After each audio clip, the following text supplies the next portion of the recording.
Aquí estamos de nuevo en nuestro espacio Abogado de Guardia, aquí en Comunitat Valenciana en directe.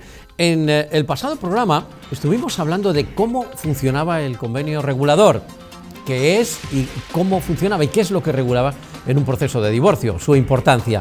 Es un tema que además ha suscitado mucho interés entre nuestros espectadores, cosa que os agradecemos, y muchos de vosotros os estáis preguntando sobre las consecuencias cuando no se cumple este acuerdo. Bueno, pues nos lo explican, como ocurrió en el programa anterior, Ignacio Castillo Castrillón. ¿Qué tal, Ignacio? ¿Cómo estás? Muy bien, Chimo. Castillo Castrillón Abogados. Y Gloria Oliver Aznar, que es abogada de familia en el despacho, una de las integrantes del equipo. ¿Qué tal? ¿Cómo estás, Gloria? Muy Bienvenida. bien, Chimo, muchas gracias. Bueno, hablamos del incumplimiento del pago de pensiones. ¿Puede ser un delito, Ignacio? Puede ser un delito. Sí, ahí el legislador lo previó en el Código Penal, a efectos de proteger el bien jurídico que tutela la protección de los menores y de todos los deberes y obligaciones que se derivan de la propia familia, y recogió la conducta del incumplimiento del impago de estas pensiones, y además le sanciona con pena de prisión o pena de multa. Por lo tanto, sí, te respondo que sí, que desde luego es un delito. Puede llegar a ser un delito. El juez a considerarlo delito, ojo. Pero para que sea un delito, es decir, la sentencia que pone el juez se basaría en el tiempo que se produce el impago, la cantidad económica. ¿Qué es lo que baremaría el juez? Sí, bueno, el juez obviamente está sujeto a lo que se llama el principio de legalidad, lo que establece el Código Penal. Y el Código Penal dice que 2 meses consecutivos de impago de pensión de alimentos o 4 meses no consecutivos, pues se incurriría en un hecho delictivo. Aquí hay que puntualizar. Ante un incumplimiento del pago de la pensión, porque quien tiene obligación de ello, se pueden acudir a 2 vías. La vía civil, mediante una ejecución de sentencia, en donde pues, le decimos al juez de familia, le decimos que tenemos a favor de nuestros hijos esta pensión, que quien tiene obligación de pago no lo está haciendo, y procedemos a ejecutar. Le embargamos los bienes y hacemos cobro.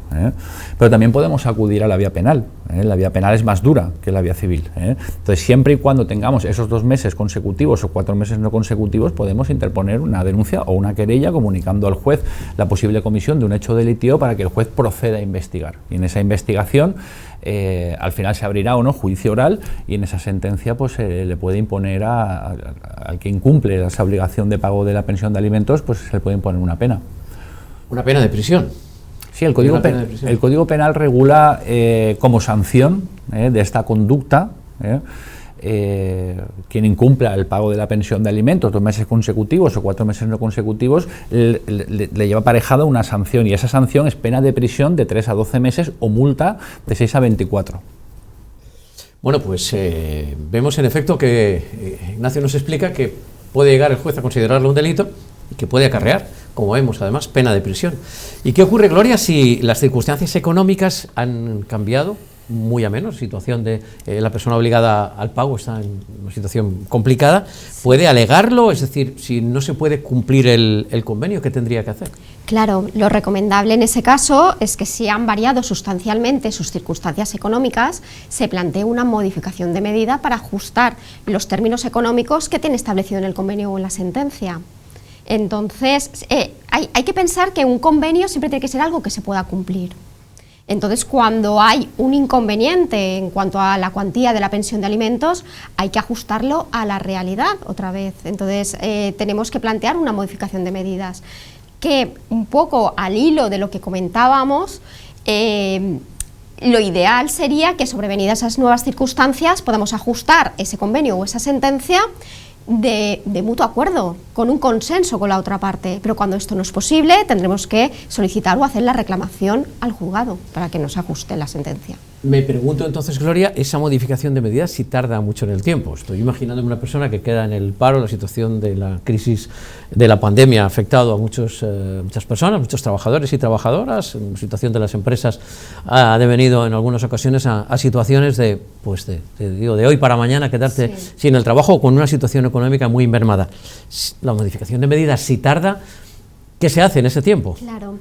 A ver, sí que hay, la ley de enjuiciamiento civil prevé la posibilidad de plantear dentro de una demanda de modificación de medidas, anticipar los efectos del pleito principal y solicitar unas medidas provisionales previas o unas provisionales coetáneas a la demanda. ¿Y estas son más rápidas? Efectivamente, estas son más rápidas, en la medida que con la solicitud de las medidas provisionales se da traslado a la otra parte, pero se señala directamente un día para celebrar el juicio o para resolver en el juzgado de mutuo acuerdo la modificación que se pretende, mientras que con el pleito principal lo que cambia es que se da traslado a la otra parte, se le abre un plazo para contestar esa demanda de 20 días hábiles, con lo cual ya nos estamos yendo al mes siguiente prácticamente, y luego se señala para la celebración de vista, es decir, sí que hay posibilidad. Hay posibilidad.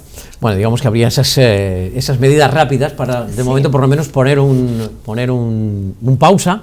Y a partir de ahí, desde luego, por supuesto, que decida el juez. Y en cuanto a la custodia de los hijos, estamos hablando de las situaciones económicas, pero aquí la custodia de los hijos también es algo determinante, Gloria. Si se incumple el convenio regulador, ¿podría llegar,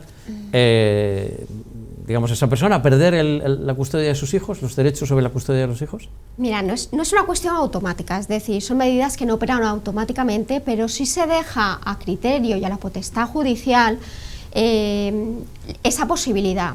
Es decir, los incumplimientos reiterados en cuanto al régimen de visitas, tanto por el progenitor que tiene la custodia como por el progenitor que tiene que cumplir el régimen de visitas, sí que puede dar lugar a determinadas sanciones. Es decir, el juez se reserva la posibilidad no solo de imponer multas por esos incumplimientos reiterados de su sentencia, sino también de valorar una posible modificación del régimen de custodia o del régimen de visitas, incluso suspenderlo. Vale. Digamos, aunque el incumplimiento sea económico, el juez puede establecer, digamos, un ajuste en el convenio regulador. En ese sentido, en el tema de la custodia, ¿podría ser? No, es cuando hay incumplimientos reiterados de regímenes de visitas. Es decir, estamos hablando de otro efecto que se ha contemplado dentro del convenio de la sentencia. Es otro incumplimiento. Por un lado tendríamos el incumplimiento económico, que sí que es verdad, que también impone multas en caso de incumplimientos, aparte de ejecutar bienes para poder cobrar las pensiones que se deben. Entiendo. ¿Cuáles serían, digamos, esos incumplimientos de convenio regulador más habituales en asuntos de custodia de los hijos? Claro, pues precisamente lo que estamos hablando, o bien un incumplimiento del régimen de visitas, es decir, llega a determinado momento que los niños no se quieren ir de casa, que se acomodan, es decir, esos incumplimientos reiterados del régimen de visitas con menores de edad, sí que son bastante habituales. Y también ese impago de pensiones, ese dejar de pagar o pagar parcialmente, esto también nos abre la vía de la ejecución de la sentencia, y cuando son reiterados, no solo la ejecución de la sentencia en vía civil, sino, como ha dicho Nacho, también puede abrir un procedimiento penal. Procedimiento penal que Nacho también nos explicaba que podría terminar con una pena de prisión, incluso. Y en cuanto al embargo de los bienes, también lo comentaba antes Ignacio, si no se cumple con lo pactado, el juez puede ejecutar bienes de la persona obligada al pago de la pensión. Sí. A ver, son procedimientos que se inician a instancia de parte, es decir, siempre se tiene que pedir, o sea, lo tenemos que pedir nosotros, los letrados, dentro de la demanda.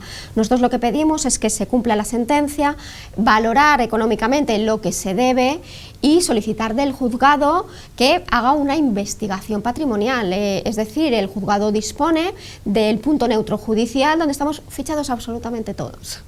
Con el DNI, simplemente tecleando, sale en la aplicación pues el estado de cuentas, si estás trabajando, en fin, una información fiscal que va a ser muy beneficiosa precisamente para localizar bienes o para localizar cuentas bancarias o para saber si la persona en cuestión que está impagando percibe alguna nómina que se puede embargar, y en ese caso sí que se puede solicitar el embargo de cuentas, bienes y ejecución del patrimonio. ¿Y de cuánto tiempo, Ignacio, dispondría el progenitor guardador para reclamar esas pensiones atrasadas que el otro cónyuge o excónyuge obligado al pago no hace? Bueno, eso está regulado en el Código Civil y se establece un plazo de prescripción de 5 años. Es decir, no podemos reclamar más allá de los últimos 5 años. Todo lo que sea de los últimos 5 años ya no lo podremos reclamar. Perfecto. Bueno, pues algunas de las consecuencias, y como vemos pueden llegar y devenir ser graves, de incumplimiento de ese convenio regulador tan importante. Insistimos, tanto Gloria como Ignacio nos lo han recalcado en anteriores intervenciones. Es una hoja de ruta, es un convenio marco muy importante, y hacerlo por la vía de la negociación y con profesionales solventes y experimentados como los que tienes a tu disposición en Castillo Castellón Abogados. Ignacio, como siempre, un gran placer que nos acompañes. Muchas gracias. Muchas gracias. Gloria, gracias por tu claridad en las explicaciones. Gracias a ti. Gracias por acompañarnos, Gloria. Oliver también, por supuesto. Bueno, pues llega el momento de la previsión meteorológica. Como siempre, luego nos acompañan los deportes. Que paséis muy buena tarde y hasta mañana.